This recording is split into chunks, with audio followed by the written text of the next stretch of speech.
Hello, my little Liebfrau Milches, and this is something that I've been saying for years. Do you know what a Liebfrau Milch is? No. It's actually a German. That's a cow. That's a milking cow. No, it's a German wine, a Liebfrau Milch. But I don't know why I came up with that particular expression. However,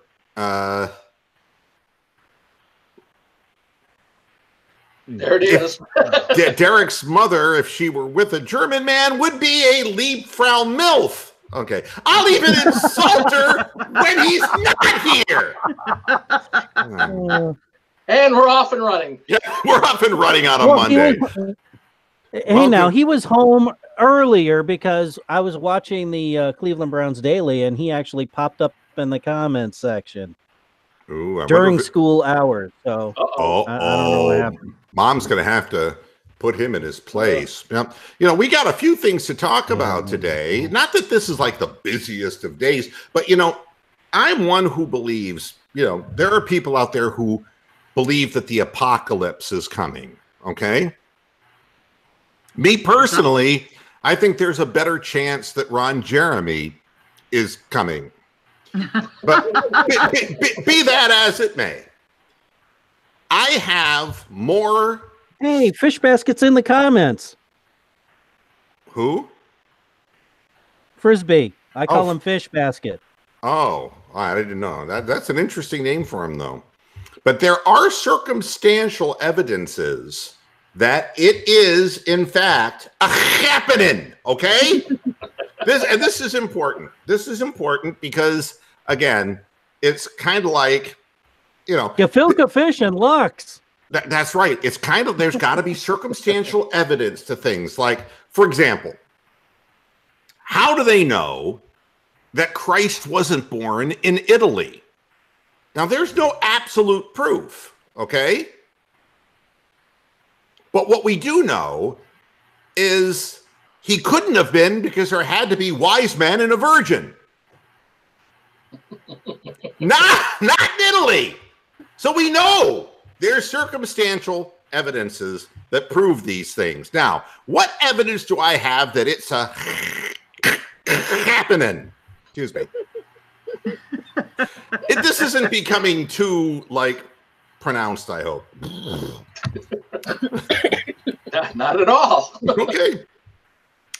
The first proof I have is watching the Lakers lose to the Knicks. You're saying, Mr. Moohead, how are you going to use that as proof that it's a happening? And it's not just that they lost. It's that LeBron James had the last shot, got 1 foot off the ground, and Hazonia whacked the shot into oblivion. It's like, oh my God, it's a happening. You think this is the first thing that goes through my mind because it's like, God, I watched LeBron finish that play, and he always finished going to the basket. Why did he shoot a lame fadeaway when he couldn't get off the ground? Because here is the truth. At no time can you tell me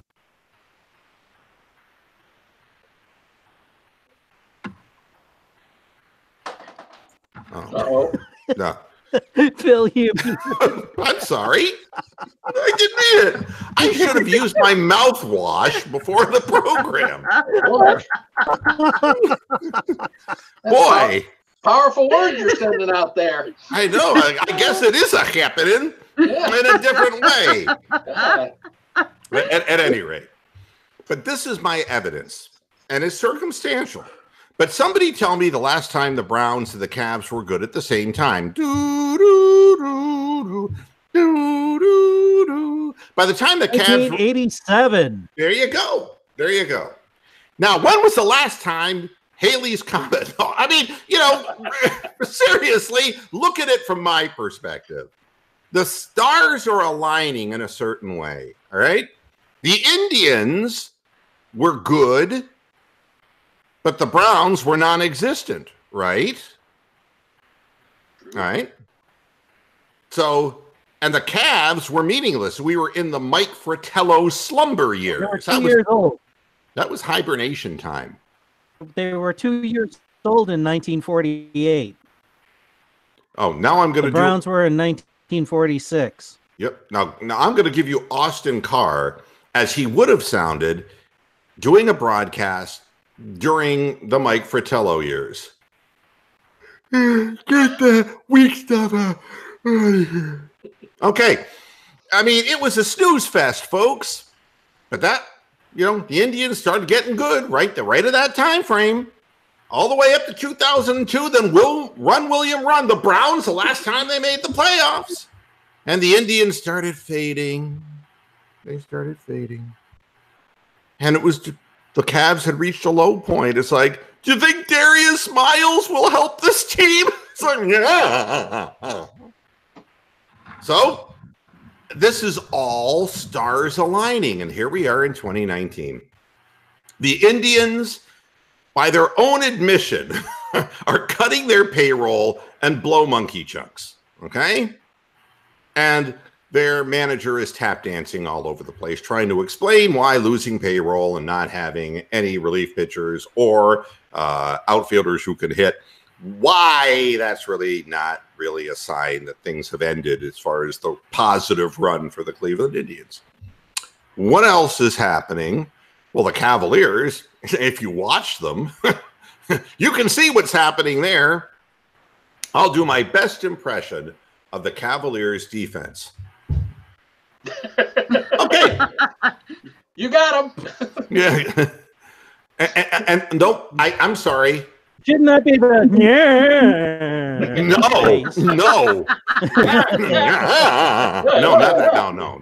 No. I should complete the impression. It's like this.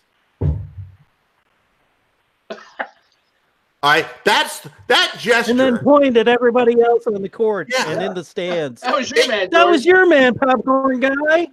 Do you know something? And I think Roxanne will agree with this. When I was, she wasn't with me when I was a disc jockey back in the old days when I was spinning records in discos. Thank God. And thank God nobody was. But it was at a place called the Galaxy in Canton, Ohio. And they had a ladies' night. And what happened is black men started crashing the club because, I mean, let's be honest about this. I mean, you could be guaranteed it was as white as the driven snow of the Galaxy. It was a white disco, okay? But what better way to line up white women? I mean, let's be honest about this, folks. It was like, well, it was like it ain't Elmer's Globe. It was just like Golden Corral's all you could eat white woman buffet. Consequently, we had a ton of African American men, and the way they danced was really different. I mean, you could hear white guys squeak; they were so tight. But these guys, man. But one of the things they used to do, and I don't know, maybe it was something unique to Canton, Ohio, maybe not. They just point. I don't know what they were pointing at. I mean, but white guys would run the fuck out because they thought they were in trouble. It's like, go ahead, you can take my woman. I'm leaving. Don't point at me, But that's what, and it used to be in basketball. Do you remember? Everyone was pointing at each other. Good play, Guy makes a 3-point shot. Or like the club scene in Animal House. Do you mind if we dance with your dates? Go dates? Yeah, that was the Galaxy. Except it was a white club, not the Death Lake Club. But at any rate, that was the name of the club at Animal House. Dexter Lake, yeah. Yep. Otis stays for nights. All this pointing. Good shot, good pass. Way to stand there and pick your nose. Everyone on the basket. Now it's this, and then pointing to the guy who was supposed to guard that son of a bitch. That's the Cleveland Cavaliers. They suck, okay? And now Odell Beckham Jr. and they're all coming to Cleveland, and just the stars are aligned just perfectly. Just perfectly. Every other Cleveland franchise is going to hell in a handbasket. And don't feel bad. Don't feel bad. Because for all the talk of those Bostonians, The Bostonians, you know, they have had the Red Sox and they've had the Patriots, okay? But there was a time when I remember that neither of them were winning, right? It was the Bruins. It was the hockey team. When I was in college, it was the Bruins, all right? So early on, it was the Celtics with Bill Russell. That's right. So, and then Larry Bird, of course, the Celtics, that period of time. Boston's always kind of had a winner to cheer for. Cleveland hasn't been so lucky. They haven't been so lucky. And people keep saying to me, they come up to me on the street and they go, who in the fuck are you? No, they don't come up to me on the street at all. They don't, because you just point. I haven't had a single person say to me, hey, you're that cow guy on the podcast. Never. And why are you still wearing your headphones? Yeah. I mean, yeah. We're not plugged into anything. Why? Yeah. I want to be recognized. Come on. It's the ugly blue headset. You know who I am, remember? You know, but I remember talking to Bruce Drennan years ago, and you know what he said to me? He said, I'll tell you, Mark. I'll tell you. I am so tired. I just go into a Home Depot and people come up to me and say, hey, Bruce, how are the Browns looking this year? And it's like, I'm trying to get my weed bee gone. Leave me alone. You know, it's like, and I said, boy, I wish I had those kind of problems, Bruce. I walk into a Home Depot and there's an old greeter who goes, hey, what do you want, you fat fuck? You know, literally. Or get off the toilet. It's not plugged in. No, but it's a happening here. It's a happening. Here's the plug. Just get the hell out of the store. You know. Yeah. So, you know, my belief in all of this is that Cleveland is a little different. There are some towns that never win at all. Minnesota won a World Series, and that was great, but they've been waiting and waiting and waiting. The Vikings haven't been anything great, and the Timberwolves have been a flat-out disappointment. You know, Sacramento, God only knows, might as well break off and go into the ocean. I mean, you know, I don't know that, you know, people are saying, oh, remember when we had Chris Webber? It's like, is he still alive? My God. You know, it's like San Diego. It's like, the Chargers never won really nothing. When was the last time? I mean, I don't consider Phillip Rivers great or anything like that. But I mean, you know, but they've lost more teams, you know? It's like the Padres, but besides the mustache phase, you know, of the team back when they were decent. What happened? What happened there? Then they were the owners, the city had the keys to the Clippers franchise. Yeah. It's like, you know, but this is our chance. We in 2000, you know, 2014, 2015, 2016, then the Cavaliers win the championship. And it's like, then you knew it was all over. Once you saw the lineup that was accompanying LeBron. And he was going to leave, and everyone knew it. And then Kyrie left, and everything went away. And it's like, oh, boy. And then out of nowhere, Baker Mayfield. Out of nowhere. And people are saying, you know, he's never going to surpass LeBron as far as what he – bullshit. Bullshit. Bullshit. Do you realize this is a what have you done for me lately kind of concept, isn't it, Roxanne? Ooh, yeah. That's it? What have you done for me lately? Okay, thank you. All right. Miss Jackson, if you're nasty. To me, it's so obvious. It's so obvious the way things fall. It's a happening, folks. It is a happening. And I'm convinced that Baker Mayfield, you know, because he's just starting out. I remember LeBron's first 2 years in Cleveland. It was like, what, 35 and 47. And it was like, you know, kind of like the Lakers are this year. You know, that's not real good. He's great player, but, you know. Well, you know, 7-8-1 when we started out as bad as we started out. And it's like, hey, look, this guy really has some great future. And then all of a sudden, man, it's no different than LeBron. LeBron, once he got going, and good players, when he came back to Cleveland the second time, Kevin Love shows up, and Kyrie Irving's already there, and we start getting people, all kinds of people coming to us. It's already started with Baker Mayfield. The NFL is printing publicity, nonstop publicity. about the Cleveland Browns. People are doing parody videos of the Aladdin, A Whole New World, featuring Baker Mayfield and Odell Beckham Jr. If you haven't seen that little parody, that's cute. They did a good job on that. It's happening. Roxanne muted Rick May. Jeez. Why did you do that? What is going on here? Feedback. I had a feeling it was him. So what did you do? You just muted him. Unmute him. How did you take control of my program? I can't unmute him, but he can unmute himself. There. You back, Rick?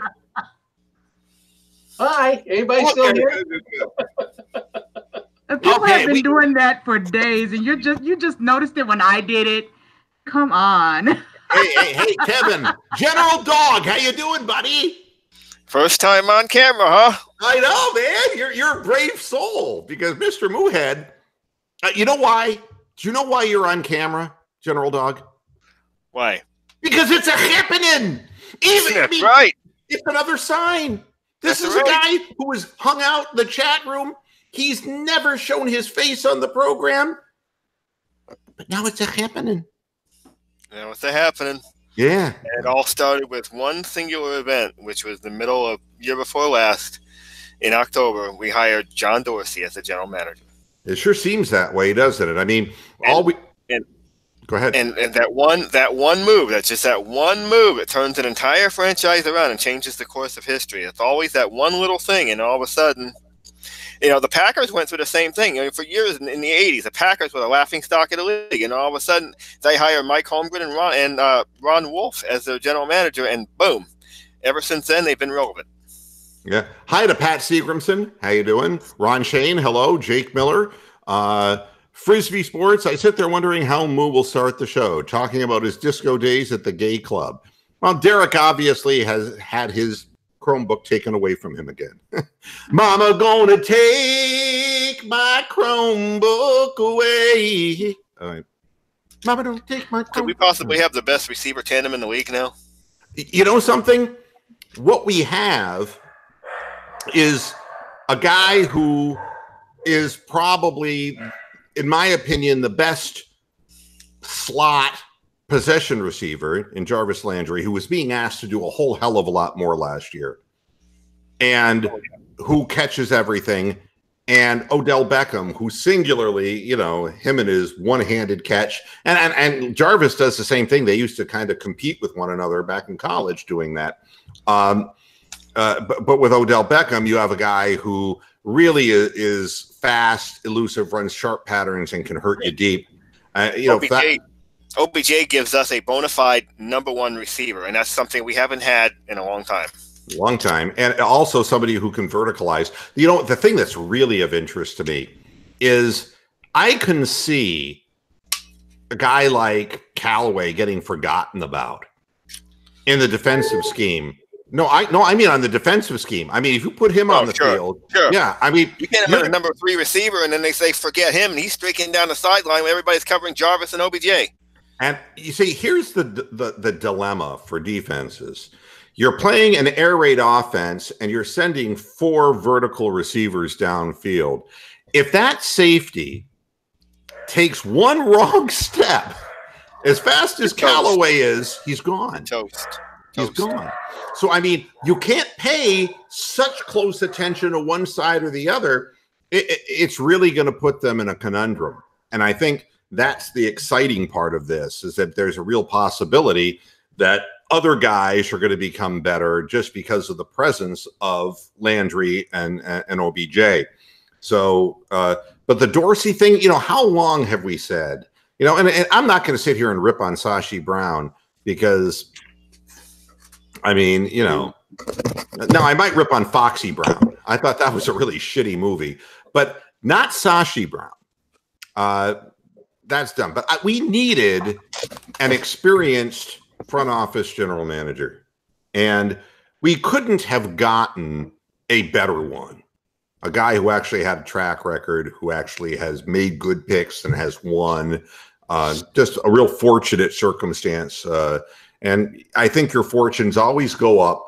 And just remember this little moment in time, Whitney Houston fans. Go ahead, Roxanne. One moment in time. Okay.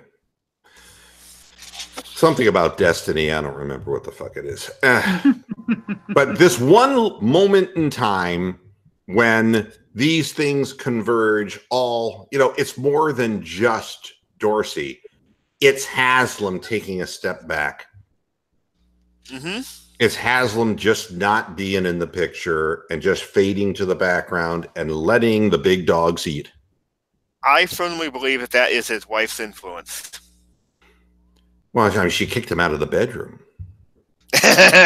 Doghouse. Now she kicked him out of the boardroom. So at any rate, yeah. I think that there are so many signs that it's a happening, and the more I read, the more I realize that.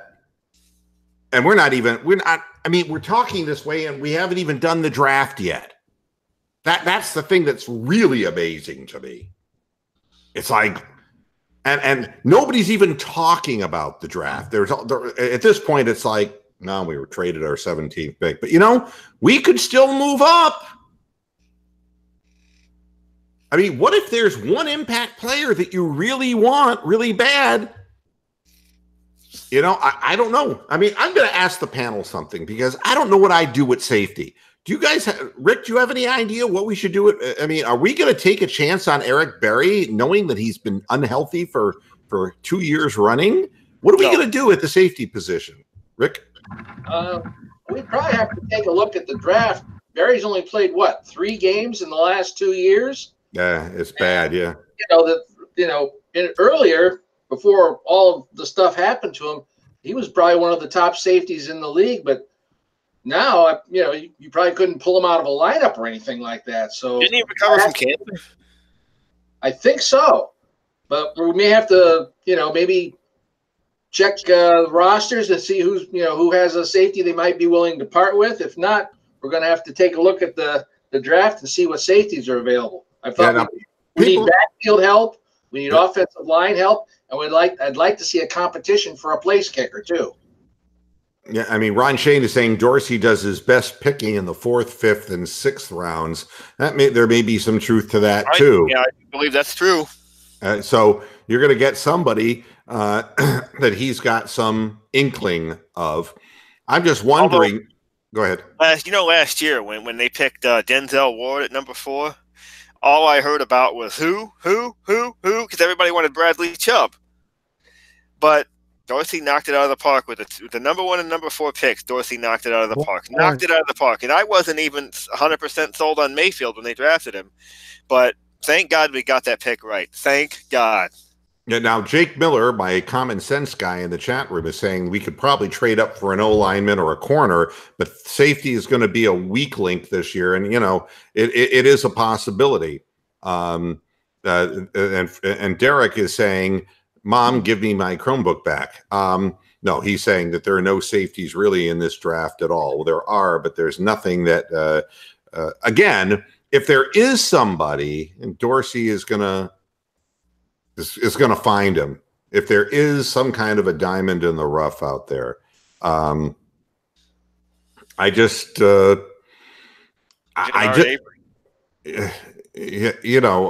Avery was a 4th round pick, wasn't he? Yep. An offensive lineman, maybe.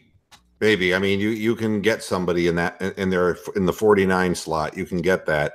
If you want to trade up for an O lineman, boy, I don't know. You're going to have to give up, next year's draft in order to go up, far enough to get an O lineman to move up. I don't know, maybe a couple slots if you find a guy you really like. A corner, that's the one that I see as I want to see how fast Greedy Williams and DeAndre Baker go off the board. That's what I want to see, because if we're sitting at the end of the 1st round and both of those guys are still on the board, and I think we got to trade up. I think he was a 5th round pick. Thank you, Pat. Avery was a 5th rounder. So, you know, and Frisbee saying get the guy who was with the Cardinals. Yeah, well, you can ask, you can ask Brian about that. I don't know. It's he's not a good tackler, good coverage guy, but not a good tackler. Nothing's going to be perfect, but I have a feeling that at this point, when you traded out your 17th pick, that you're not looking for the big deep draft. That 2nd round pick, you're going to get aggressive with. I really believe that. Unless he has some feeling that there are a bunch of players below. If he wants to trade that 2nd pick to get more picks further down in the 2nd and then get back into the 3rd, maybe.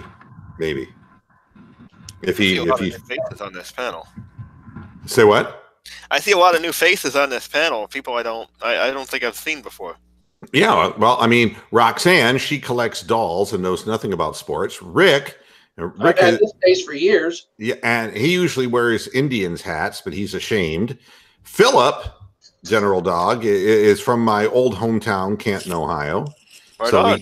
Yep. So, and Brian is my buddy and pal and polar political opposite, who loves Cleveland sports, and that's what we share in common. And I did want to save one thing for Brian. And Brittany at the end is kind of a quasi-romantic interest of Stephen Rose, who is a sometimes panel member.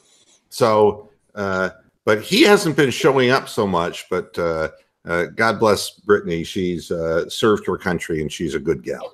And I love embarrassing the hell out of her when her face is on camera. Her expressions are great when she doesn't exactly face palm, although she did just there. She face palmed. Good. Well, as for me, I was born and raised in Ashtabula, Ohio, and I'm now in central Illinois. Whereabouts? East of Springfield. Oh, okay. So southeast of Springfield. Southeast of Springfield, yeah. I'm in the Taylorville area right now. Oh, Taylorville. You know, it's a small world. My program director at WDAN in Danville was from Taylorville. Honest to God. That's where he started his radio career. It's really amazing. Yeah, I mean, so and that part of the country, I was in Danville for a period of time. Used to hang out in Champaign-Urbana, or as we called it, Shampoo Banana, all those years ago. And who could ever forget cities like Rantoul? I really try to. Or Leroy. Were you ever in Leroy, Illinois? I can't say I have been. Yeah. I have been to Champaign, though. Yeah, where was the Mitsubishi plant? That was in Bloomington. Bloomington Normal. Right. Normal. But yeah, Normal is like, all right, Normal is the Bloomington, what Willoughby is the Cleveland. Oh, I'm sorry to hear that. I hope there are no Willoughby viewers, because I'm going to be taking shit now forever from Willoughby people. Yeah. That is a small world. Taylorville, Illinois. I never thought I'd hear that name again. How about that? Yeah. Yeah. But he maintains his Cleveland, Northeast Ohio roots. I absolutely do. I proudly carry on the banner of the Cleveland Browns here, and I only know of one other fan in this entire area that I've ever met. So, wow. Yeah, there's no Browns club or anything like that. There's probably backers clubs in St. Louis and Chicago, of course, but not that I know of. No. Wow. Yeah, there wasn't in Danville either. You know, all I ran into in Danville were a group of pedophiles. It was really a horrible place to live, and I got out of there very quickly. And I will tell that story one day, but I'm not going to tell it today because it's too joyous a day, because it's a happening. And I don't want to bring everybody down with stories, but it really did. The president of the Chamber of Commerce in Danville, Illinois, actually turned out to be a pedo. And it's like, that doesn't recruit people into the city. So they terminated him as the president of the chamber, needless to say. I just hope that it takes on a whole different meaning, huh? Yeah. Well, by showing him the back door. Okay. Stage right. Damn.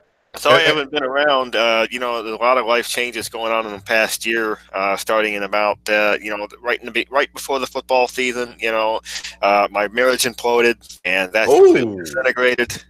I'm getting ready to move. I'm gonna moving to the southeast of the Effingham area. Oh, Effingham! I always thought that's kind of like a deleted swear word town. Go Effingham yourself. Yeah. Well, I'm sorry to hear about your personal life, but you're being rewarded with Baker Mayfield. You may have lost a wife, but you're getting Baker Mayfield in return. Yep. I'm going to ask him to marry me when I see him. Sounds like there have been some other changes in your life there, General Dog. Well, at least he's provided me with some joy in the meantime. Hey. All right. Okay. I'm going to just not touch that with the 10-foot pole. But by now, Derek's wiener has just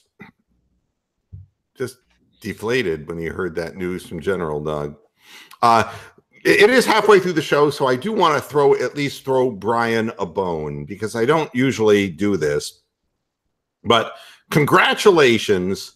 7 in 10 Americans say that the economy is in good shape and that Trump's approval rating has improved in the country. So now let this be an absolute message that as our wallets and our pocketbooks go, so goes the country and the way the country votes.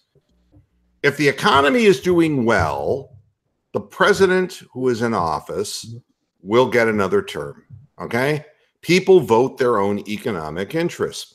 Now, something that the Democrats haven't figured out, and I like doing this just in a very brief thing, is because people know me as being... Go ahead. Logic matter. And that's the problem with Republicans. You really can't understand what they're saying, and they're unable to listen. However, I'm kidding. Beto O'Rourke announces his presidency campaign, a presidential candidacy. And now he's apologizing for things. Now, this is what kills Democrats, all right? And I'm going to be dead honest, because you know that I will say anything for a laugh, and everyone knows that I'm not being serious about virtually everything that I say, because I believe that freedom of speech and expression is like one of the most important things we can have. Beto O'Rourke made a comment that his wife had raised their 3 kids, sometimes with my help, quote unquote.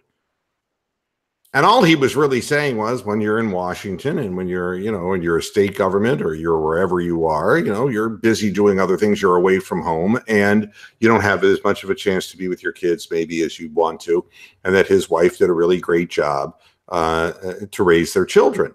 Now, all of a sudden, every feminist in the world gets on his case. Now they're throwing at him that he wrote some violent fiction when he was 15 years of age.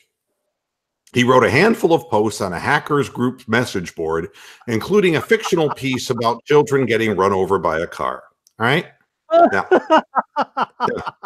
let me say this for the Democratic Party. You obviously don't want Stephen King, do you? You didn't read Christine, did ya? That's violent fiction about a fucking car that runs people over. It sounds like the plot of Mr. Mercedes. It's like, oh, what a terrible thing. Beto is going to grow up to be Trenton Tarantino. Fuck this. Fucking Quentin Tarantino. Did you ever watch Pulp Fiction? That's violent fiction. God damn it. God damn it. I mean, what is the story? It's like, when is it wrong for a 15-year-old to write violent fiction? And why are we hearing about it now? And that's why the Democrats are going to lose the presidential election. Because no matter who runs, there will always be a person who claims to be a Native American who is 0.00006, and then then the Native Americans will jump down their throat, of course.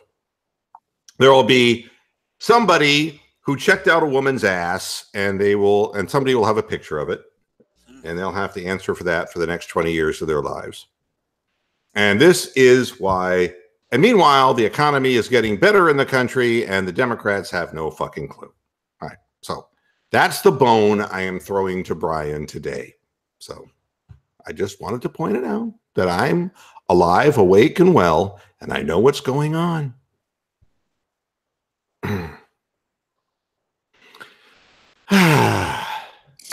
Hey, Mark, I'm surprised you have a bone to throw. What's that supposed to mean? What the hell? What are you accusing me of? Oh, score. My goodness. God. Beef and macaroni. Okay. Whatever. Hey, noodle dick. So at any rate, I'm done talking about politics. I'll get back on sports because I think that it's essential that we talk about sports. Hey, how about good news? Vontaze Burfict cut after 7 seasons. Woohoo! Now, you want to know what you call payback as a mother. Here's payback as a mother. Everyone knows what I think about Vontaze. He's a piece of shit. He's a criminal, and he should never be able to play football, right? Well, now the Bengals have gotten rid of him. He's 28 years old, all right? But he's missed 18 games over the past 3 seasons. He had signed an extension worth $38 million before the 2017 season. He'd been with the Bengals for 7 years. However, if you didn't notice, he was suspended to start the 2018 season because of a violation of the performance-enhancing drug policy. Roid rage? He had a hip issue last year. I never thought he was very hip to begin with. And he suffered the 7th known concussion of his NFL career and second in a 3-week period, and I'm so happy. I'm so excited. I just can't hide it. He's going to get CTE, and I think I like it. For somebody who wanted to inflict all the damage in the world on people, Vontaze Burfict, fucking die, you prick. Fucking die. You're a goddamn criminal. Vontaze Burfict is one of those players that, honestly, you don't care if he breaks his neck on the field. You don't care. I wouldn't care. No. I wouldn't care if Ray Lewis broke his neck on the field and died. No, I just hope he didn't stab somebody before he died.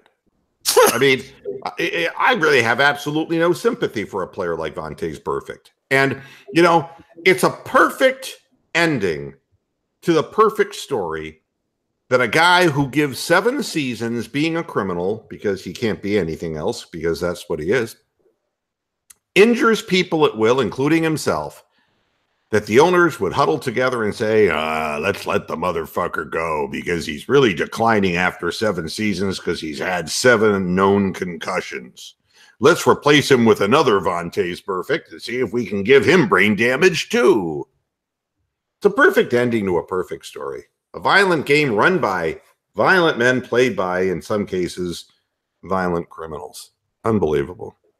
Here's another thing I want to complain about before I lose my momentum here.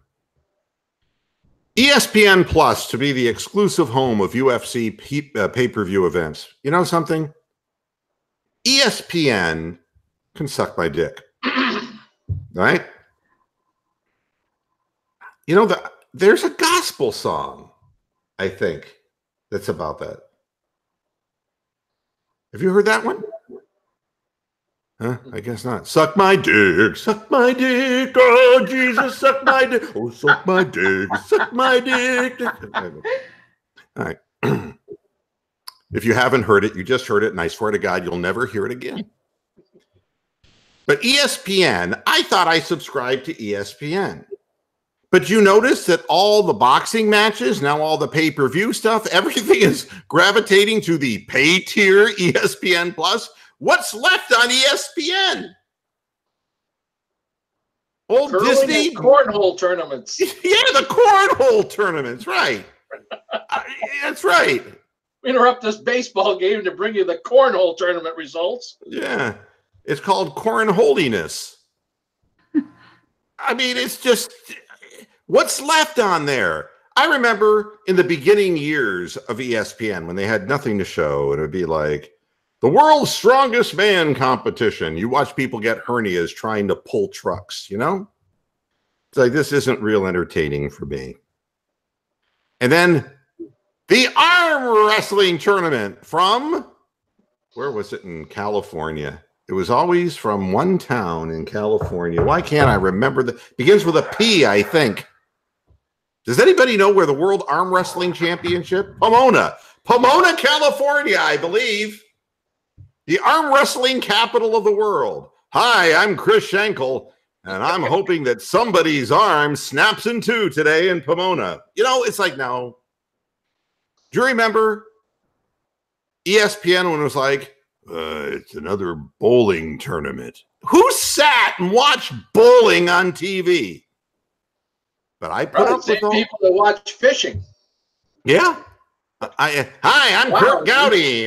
It's like, what was that show? What was the name of that thing? Kurt Gowdy going fishing with people. Or gone fishing, something like that. Yeah, I mean, I don't know. I was the Demolition Derby in Islip, New York. Yeah, that's another one. Or how about the Akron, Ohio? How about, you remember the little car race, you know, going down a hill where kids put magnets in and cheated? Remember that? Soapbox Derby, yeah. That's right. Yeah. All that was broadcast on your, sister network, ABC, and then ESPN. And I had to sit through that shit all those years, and I supported those assholes. I put up with, baby! Diaper daddy! All those fucking years. And now, whenever there's good programming, it's on ESPN Plus. And of course, it's the plus because ESPN is now called ESPN Negative. Because there's never anything on it. It's disgusting. ESPN Plus. I'm already paying you once. Fuck you. All right. I've said what I had to say about that. I just think it's miserable. Native Americans say movement to end red face is slow. With a big picture of Chief Wahoo. Why don't you get a presidential candidate, a real Native American presidential candidate? Oh, God. Please. Here's a headline for you, folks. Terry Francona explains why the game is about more than money. It's because he's not getting any anymore. God damn. He's like, he was in Boston for how long? He never had to suffer like this, man. Do you know some of the names who the Indians are looking at for their outfield? They're sitting there looking at 38-year-old Hanley Ramirez saying, please start hitting the ball more than 10 feet, please. Please, I beg of you. It's terrible. Better bring Kenny Lofton out of retirement. Yeah, I mean, it's like, and then Bradley Zimmer. It's like, besides the fact that he strikes out 50% of the time he's at bat, we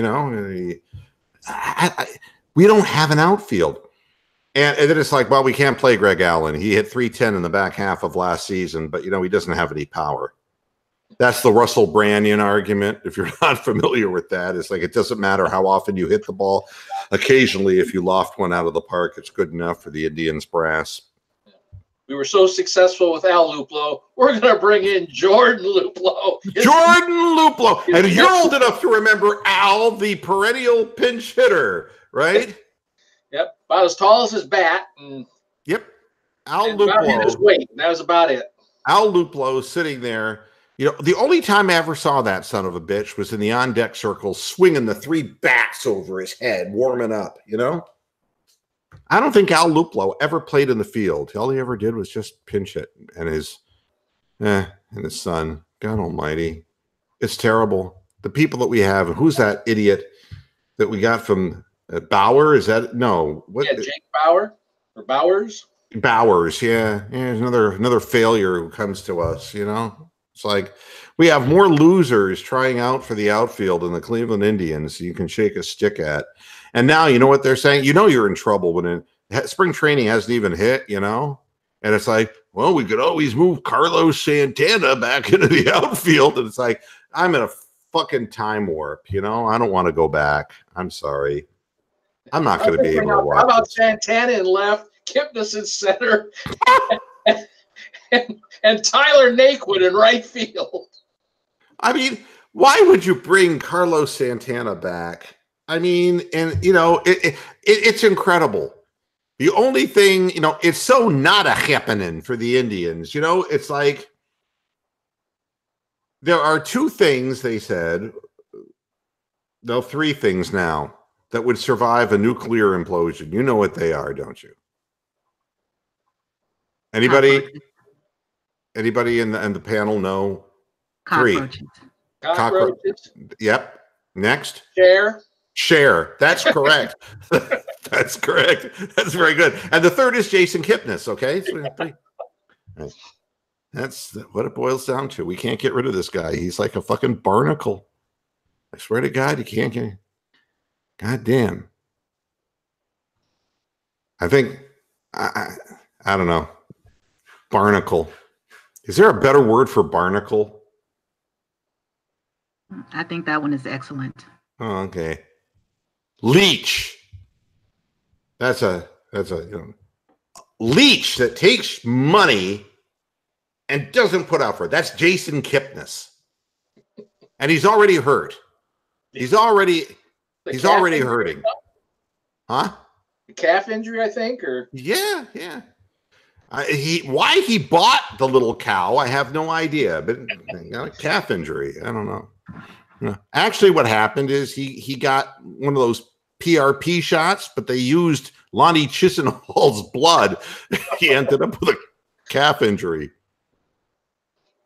Here's another headline, Indians fans. Is Danny Salazar finally turning the corner and return to mound? It's like, I'm sorry. Does anybody know somebody named Danny Salazar? Is there anybody know if a mound has a corner? I've never seen that. Yeah. It's like, mound turn. There's no corner on a mound, for crying out loud. God damn. It's all the happening. And it's do people think of we'll go into both the chat room and the panel. I want your honest opinion on this. Do you think that Baker Mayfield will be more popular in Cleveland if he does what we think he can do than LeBron James? This is I think, a fair question because it's being bandied about. We'll start. General Dog, you're a Browns fan, so you say definitely? Well, I mean, I'm a fan of Cleveland sports, but Cleveland is undeniably a Browns town. So there's no question. There's no question. And yes, basketball was big, but basketball is not as big as football, and that's not just in Cleveland. That's nationwide. The statistics prove it. Yeah. Now, Philip, what do you think? Philip? Wow. Philip just decided he's narcoleptic. Okay. Rick. Baker could be big because, especially if he doesn't do anything silly like have a show about making a decision, something like that. Yeah. If the word Jim Graham don't appear anywhere with Baker Mayfield, then he should. Don't even wish it into existence. Don't even go there. Please. We're assuming that Baker remains a Brown. You never know how that plays out either. Yeah, we're getting the trio put together at this point with Beckham and Landry. Then we could probably even sneak in Nick Chubb and whatever. But I think Baker wanted to prove that he could make this team a winner. And if with the arsenal that he has right now, he's got a good chance. We'll just have to, just be patient. Don't print the Super Bowl tickets yet this year. Right. Now, again, Jake Miller saying yes because it's a football town. Mr. X says yes, Baker has a following. Ron Shane says yes, it's a football state. Michael Letlow, hi, Michael, says it's a Browns town. Baker will have a stadium named after him if he wins more than one Super Bowl, and Mayfield Heights will become Baker Mayfield Heights. Thank you, Bronk. Yeah, there you go. So, yeah, and it's not that you forget LeBron. That isn't the point, but there is this, I don't know. I mean, you had to grow up in Northeast Ohio like I did and like the people here did. I mean, it's like waiting. Football thing. There's no, yeah, but he's not getting through. Oh, I'm sorry. Geez, I'd like to hear what Brian has to say. Yeah, Rob Mack is saying it's a Brownstown, most definitely. I mean, this is what's happening. I mean, it's been this way since I was a kid. I mean, people wanted to see the Browns so bad that they would sit in urine in the old municipal stadium to watch them play. I mean, there's just something about the Cleveland Browns that holds a spell over the town. And I think that Cleveland's kind of a hard scrabble town. I think that, I really kind of think, and maybe it's just having grown up there, and I do have an insight into the whole thing. I found it interesting that when the Browns really became good, it was the dog defense. It wasn't really about Bernie Kosar and Lindy Infante's cleverly designed slants, quick hitters, and percentage passes. It was all about dog, and dog was predicated on the defense. And it was Hanford Dixon, and it was Minifield, and it was, and that tells you something. That the fans put defense first. Brian saying there's a reason that basketball arenas only hold 12 to 15,000, and football stadiums hold 3 to 5 times as much, and that's true. That's true. I mean, the economics of it. Go ahead, Philip. If Baker Mayfield brings a title to Cleveland, he'll be bigger than LeBron ever was. Yeah, I mean, it's and I'll never forget LeBron James for letting Hazonia block his shot. No, for delivering a championship to Cleveland. I mean, but it's such a impossible feat going 1-31 and to be thinking in terms of playoffs so quickly. It is just an inconceivable feat. And LeBron's always been spoiled, no matter what. He's always had his way and been spoiled. He's never really suffered for anything, to be honest with you. And so it's like you bring in this, below 6 foot quarterback against all odds. It's like the perfect story for the franchise. Yeah, I mean, this year also marks the 55th anniversary of the 64 championship, Brian says, but it also, last year would have been the 54th year. I don't know if that has any great significance in this. There's always going to be a number attached to that. But the truth is, it's such a long time. And it really is the first time where you get a feeling that it's real and that it's a happening. You get a feeling. It was just like when LeBron came back to Cleveland the second time. It's like, oh, he doesn't come back here for no damn reason, folks. There's something good around the corner. And that's where it's a happening came from. Contrary to belief that it came from me struggling to shoot a turd out of my ass in the bathroom. That's a totally fictional story, and there's no truth to constipation, leading to the pet phrase, it's a happening. It was LeBron James. It's a crappening, I think is where. That's correct. That's right. And with the Browns, too, you only see them 8 times a year. They only have 8 home games. So it's the true meaning of less is more. And, like I said, if Baker wins us a title or whatever, Cinco de Mayo is going to be Cinco de Mayfield, in Cleveland. Yeah, and here's the other thing.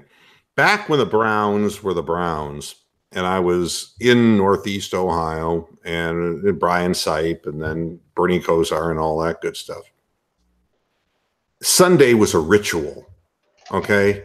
Sunday, you'd wake up. I mean, I don't mean you go to the stadium and tailgate. That was another part of it. I was in Canton, Ohio, and you'd wake up, you get yourself showered and ready to roll, and it was, you had like your own little, lunch kind of menu that you set up around the Browns game. And man, 1 o'clock, come 1 o'clock, and you turn Don Crickey's volume down, and you'd watch the game. And it was you didn't want to miss one play, not 1 second of the game. And I'll say the same thing that when LeBron James came back to Cleveland, I mean, when he was here the first time, it was kind of a shame because we never got as far as we wanted to get. But when he came back to Cleveland, it made me realize what must-see TV was, because LeBron James would make a play every game that would just make you just open your eyes wide and go, wow, man, that is not human.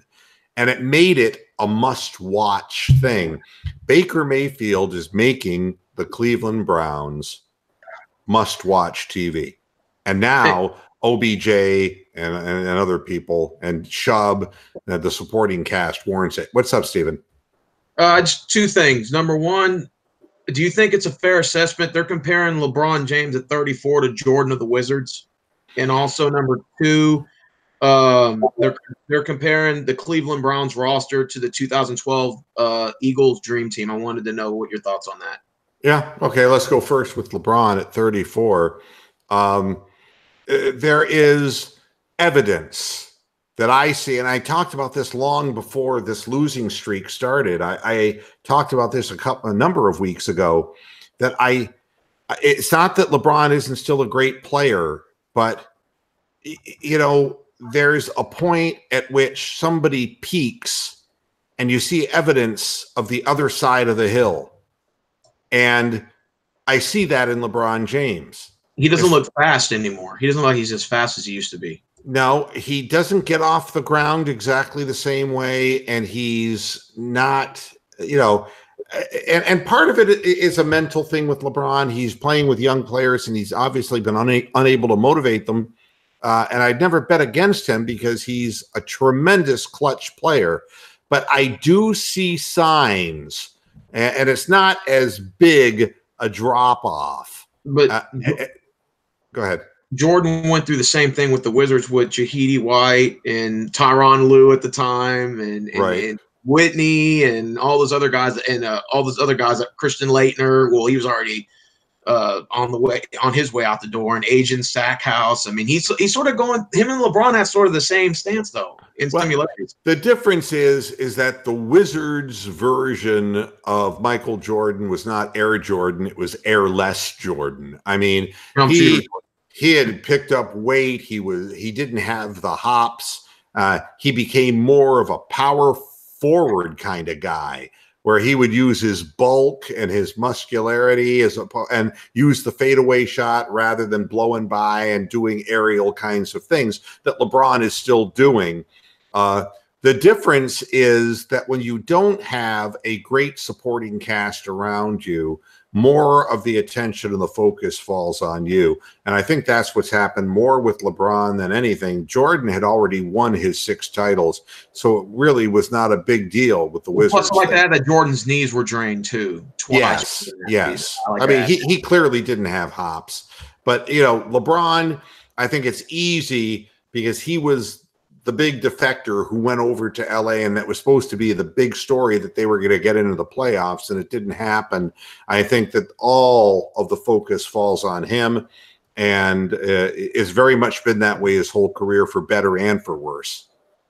Also, would you compare the Cleveland Browns roster to sort of the Dream Team roster with the Vic and the Vince Young and all that on the 2012 Eagles? No, to me, a dream roster. It's nice that we have Jarvis Landry, OBJ, and Baker Mayfield, all right, and that we have a great young running back in Nick Chubb. All right, we got those things, and we have a nice-looking offensive line, but it's a little uncertain now, about what's going to happen at left tackle. There's some question marks about what's going on there. But in order to really have a dream team roster, I think you need somebody imposing on the defensive side of the ball. And so far, Myles Garrett hasn't been that guy. To me, a dream roster is more than having Antonio Callaway as a third receiver, or You know, so and Duke Johnson doesn't quite fit into that pedigree either. Oh, I also saw that you signed our left guard, or what was it, Lamb? Yeah. We signed Calhoun at cornerback. Body Calhoun. Could you tell that a good pickup? Because some Texans fans are telling me that Calhoun is the Cleveland Browns Kevin Johnson, but I don't believe that though. I'm not drinking that Kool-Aid. I think that was a good pickup. Brian Body Calhoun, he has a nose for the football. And when he started out in Cleveland, the reason that he made progress is that he was around the ball. But whether it was scheme changes or whatever, his tackling really lacked a physicality. He seemed to be more of a guy who played the ball than played the man kind of thing. He was just a guy who didn't enforce.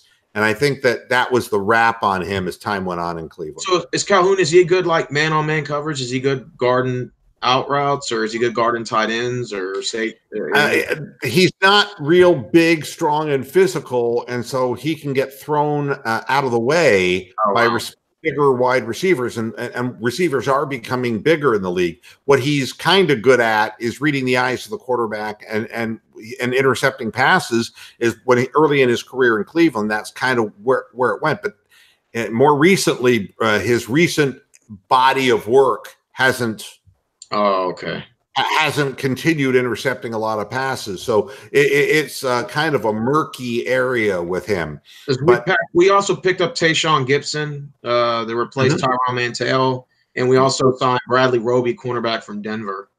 Tayshaun Gibson is another guy who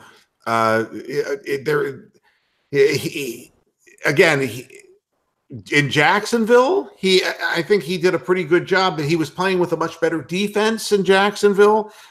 In Cleveland, I think a lot of people felt that he did a pretty good job there. I'd say it's not a bad pickup. Lamb for the Browns, I'm going to ask you. I mean, I'm getting mixed messages on him that the fact that Deshaun Watson was sacked as many times as he was, that Lamb is partially responsible. Is that true? Yes, and he's also been penalized 15 times last year for false starts and offensive holding. Well, there you go. So that's what we need in Cleveland. Yeah, buoy. Lovely. But yeah, people change hands all the time, and I think defensive players, a lot of it has to do with scheme, and for a lot of the and I'll be interested in seeing how Jabril Peppers matures as a professional football player, because he was wasted in his rookie year, 25 yards behind the line of scrimmage. So Michael Letlow is saying Calhoun gives you everything he's got. And he's a solid locker room guy. Never a problem here in Cleveland. I think that's probably a good, How many years has he played for Cleveland, Calhoun? Oh, boy. Would I be wrong to say that Brian Body Calhoun was in Cleveland for what, 3-4 years? Okay. So he's been there for a while now. Yes. That's about right. And he played every game last year, right? I think a lot of these guys in the Browns secondary kind of fell out of favor. It seems to me that there are guys who lost their jobs, and Brian Body Calhoun may have been one of those guys. And I think maybe because Greg Williams it was all about physicality, and that he felt that player didn't have enough physicality. But again, like I said, scheme is everything. And I've seen players who were remarkable in one system who were just a waste of time in another. Well, Mr. Moore, the reason why I was asking you is because we lost Kareem Jackson because of the guaranteed money that Denver gave him. I think $23 million guaranteed on a $33 million deal. And some people said, well, Calhoun was a downgrade from Kareem Jackson, but Jackson's been in the league for like 10, 11 years now, and he's up there in age, and to start off fresh and new. And we have Bradley Roby and Calhoun, and then you got Jonathan Joseph, who's up there in age, and I think that we're going to get ready to replace him and put Bradley Roby and Calhoun at the corners for us. Yeah, I wouldn't say it's a disaster. Let's put it that way. I mean, we've seen some disasters in the secondary in Cleveland, and I wouldn't say that Brian Body Calhoun was one of those people. No, But I mean, we've had a lot of guys in the secondary who are kind of nondescript. But like I was saying, I mean, you know, you got Gettleman shooting his mouth off about we're really still in win now mode with the Giants, and just like, you know, the Indians trying to declare that they're still in win now mode in Major League Baseball. They said the Giants are not actively pursuing a quarterback. They're not going to get Haskins or whatever from Ohio State. So I guess they're going to go with Eli Manning. Yeah, well, that's it. 38 years old, and Gettleman is still remembering the good old days when Eli won a Super Bowl. And, you know, what they're resting their, their hat on is that he threw 13 out of his last 21, out of his 21 touchdown passes in the back half of the season, and that he had better numbers in the second half of the season than he did in the first. And so you can talk yourself into all kinds of things, but how a 38-year-old Eli Manning is going to be better with 31-year-old Golden Tate as his primary receiver, that one kind of makes everybody shake their head and wonder what in the hell Gettleman's talking about. And it only defeats the purpose of releasing OBJ if you're not going to release Eli. I mean, that makes no sense. Well, I mean, what it tells me is that the people who are analyzing quarterbacks don't feel that there's a quarterback at 6 that's worth grabbing. They don't feel the franchise guy is there, and so help me God, if somebody turns out to be a great quarterback besides, you know, the Oklahoma guy, they're going to get slaughtered in New York. I mean, the fans are going to run over the field and trample Gettleman. They'll get up into the press box and shoot him. I mean, did you hear the rumor about the Browns? No. There's I don't know if are you guys scheduled to play New England this year? Yeah. Okay. The rumor is they're going to schedule. This is just a rumor. I've heard this from Patriots fans' YouTube channel. They said that the NFL was rumoring it was going to be Cleveland and New England on the Thursday night game to start season. I was wondering what your thoughts were on that. Oh, well, nothing surprises me. They're all scuttling previous plans and thoughts to schedule Baker Mayfield in prime time. The Browns are going to be factors now. And it's the same thing we saw with LeBron James. It became like, you know, even if you didn't get Fox Sports Ohio, you know, you were still between NBA TV and ESPN and TNT, you were going to end up seeing a lot of Cavalier games. That's the way it's going to be. So LeBron is the Wizards' Jordan. I wonder what Eli would be. Eli is old, and you know, Eli is 80-year-old Dr. J. and believe me, you know, they paid a lot of money for an offensive lineman who didn't pan out. He's inescapable. He's a statue back there, and it could end up really ugly for the Giants. And no matter what Gettleman says, the fact of the matter is that he picked a year, and there's not a logical quarterback pick. So, you know, he's going to look at it and say, well, I'm going to have to ride the 38-year-old man one more year and try to get happy stories out there about it. They're also saying you guys may get 5 primetime games this year. Oh, nothing surprises me. Monday and Sunday. That's awesome. It's all about marketing. You know, it's going to screw up my halftime and post-game shows because I have to stay up late when that shit happens. And I don't like that. But, and it's going to suck if you get 3 or 4 Monday nights when that means we won't have a Sunday and a Monday. That means everything will just be like on a Monday. So like for a couple of weeks, we're only going to have just 2 shows instead of 3, you know? Yeah. Well, I mean, again, I'll have if a game's on Monday in prime time, we'll just do a pregame show. I mean, you know, it makes things a whole lot easier. The halftime and postgame shows, if they're nighttime, if they're, you know, nighttime football games, God, those things don't end until what the fuck, 11:30 at night. I mean, and if you're on East Coast shit, you're looking at 12:01 in the morning. Yeah, I mean, so I don't know. I'm going to be here because, you know, it's a happening, and if it's a happening, I have to be here. Mr. Wood's going to have to get a house in the Pacific time so you get to have this show. Yeah, I hadn't even considered the ramifications of the halftime and postgame show, but it was like, it'll be like me in a little nightcap on the postgame show, you know? It's like, all right, it's 10 after 7. That means it's time to get the hell out of here, but it's been fun. It's been fun talking to everybody. General Dog, thank you. You're not going to be a stranger now, are you? No. I'll be popping in from time to time as my wife allows. Good to meet you, General Dog. What do you mean allows? Why would she control such a thing? Well, Ooh. job changes, life changes, All right. Well, all right. Well, we appreciate you being here. Brittany, as always, your presence is inspiring, wordless as you may be. Rick, besides Roxanne muting you, thank you for being on the program. You got shit on by Christy Love there. Roxanne, as always, thank you for being on the program and adding whatever songs you feel like singing. Even though I have to remind you to. And Steven, thanks a lot for being on the I show. hope to cover Indians baseball as soon as season starts. I think we'll cover it on Friday, right? Friday show? Yeah, well, for whatever there is to cover. And thanks a lot, everybody, for tuning into this edition of Moohead Radio. Back again on Friday. We'll be talking more Browns, more Indians, more Cavs, more whatever you want to talk about. Until then, hasta la vista, past your heads. Good night.